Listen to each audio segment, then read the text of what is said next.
Cinderella.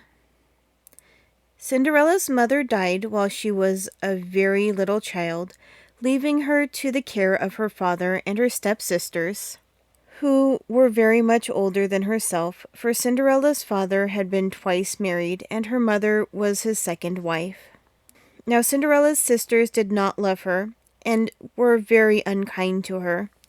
As she grew older, they made her work as a servant, and even sift the cinders, on which account they used to call her in mockery Cinderella.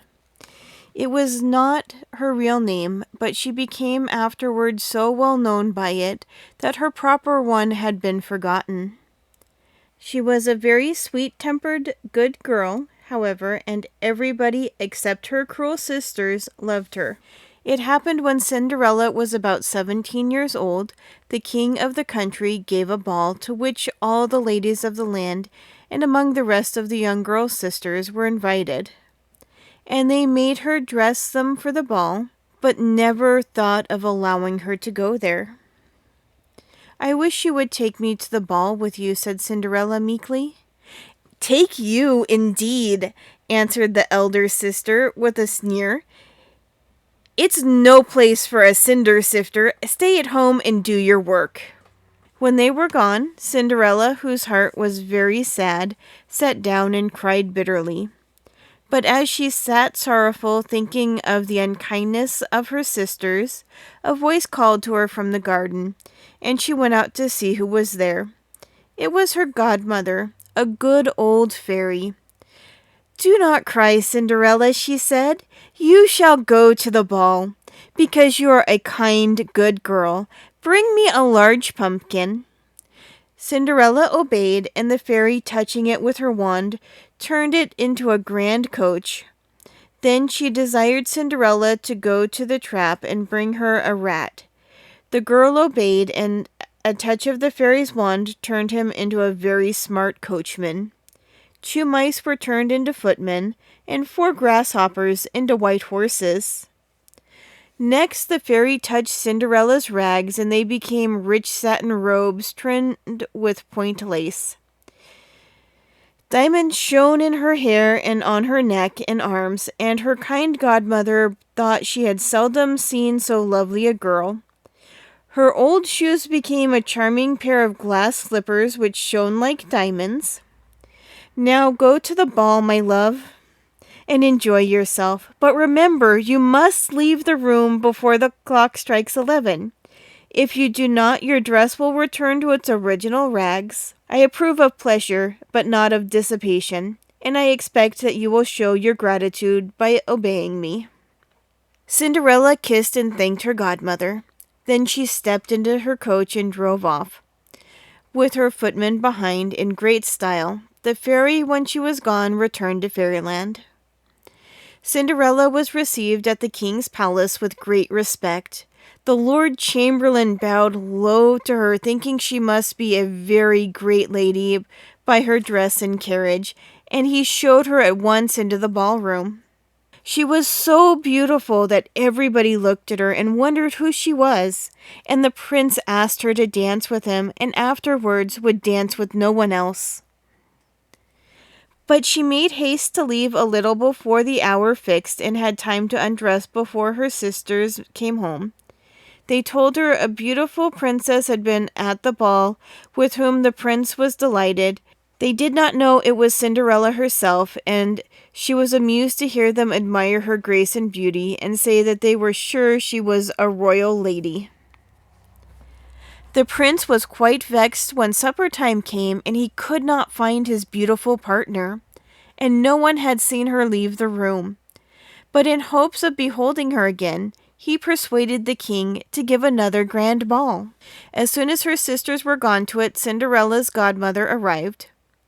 "You were so good and obedient last time that I shall let you go out again," she said to the young girl.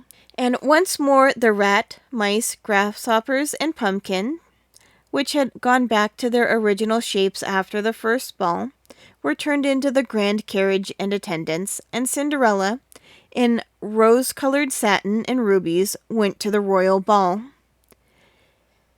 Directly the prince saw her, he asked her to dance and would have no other partner. As he led her past her two unkind sisters, she saw them look at her dress with envious eyes, and knew that they wished they were as beautiful and as well dressed as she was. But in the midst of her enjoyment, Cinderella remembered the fairy's command, and at 10:30 glided out of the room and drove home again. Her sister found her waiting to undress them in her usual rags, and kept her up to tell her how beautiful the unknown princess was and how well she was dressed.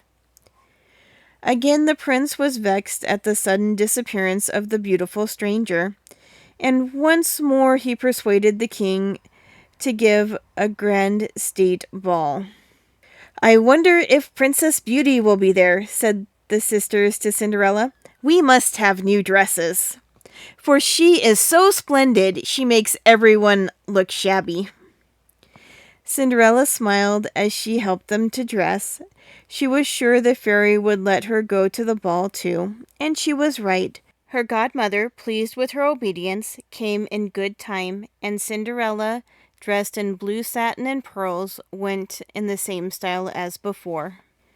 The prince would scarcely let her out of his sight, and Cinderella, who was getting a little spoiled by all of the flattery she heard, began to think more of herself and less of the fairy.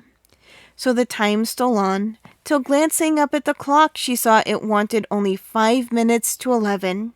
At once she darted out of the room and ran through the palace as fast as she could go. But as she reached the hall, she lost one of her precious glass slippers. She did not stop to pick it up, but rushed to the door. Alas, the clock had struck 11. She found no coach, only a pumpkin, and the rat and mice ran quickly away when they saw her, while all of her fine dress turned to rags, and she had to run home alone in the darkness of the night. The prince was very much surprised when he missed Cinderella again, and leaving the ball, went in search of her. He asked all the attendants, but no one had seen her, and when inquiry was made of the porter, he said that no one had gone out of the palace except a poor ragged beggar girl. However, the prince's search was rewarded by his finding the glass slipper, which he well knew belonged to the unknown princess. He loved Cinderella so much that he now resolved to marry her, and he felt sure that no one else could wear such a tiny shoe as hers was. He sent out a herald to proclaim that whichever lady in his kingdom could put on this glass slipper should be his wife. All the great ladies who wished to be a princess tried to put it on, but in vain. Cinderella's sisters tried but could not get it on, and then Cinderella asked if she might try. They laughed at her, but the prince, hearing of her wish, sent for her. She went with her sisters in her poor dress, but very clean, and at once put on the slipper. Then she drew the fellow of it from her pocket and slipped it on her other foot. The prince, who had thought the moment he saw her that the poor girl was very much like the beautiful princess, was delighted. He insisted on Cinderella telling him her story, which she did very modestly, and all listened with wonder. As her tale ended, the fairy godmother suddenly entered the room, and placing her godchild's hand in the prince's, said, "Take this young girl for your wife, Prince. She is good and patient, and as she has known how to submit to injustice meekly, she will know how to reign justly." So Cinderella was married to the prince in great state, and they lived together very happily. She forgave her sisters and treated them always very kindly, and the prince had great cause to be glad that he had found the glass slipper.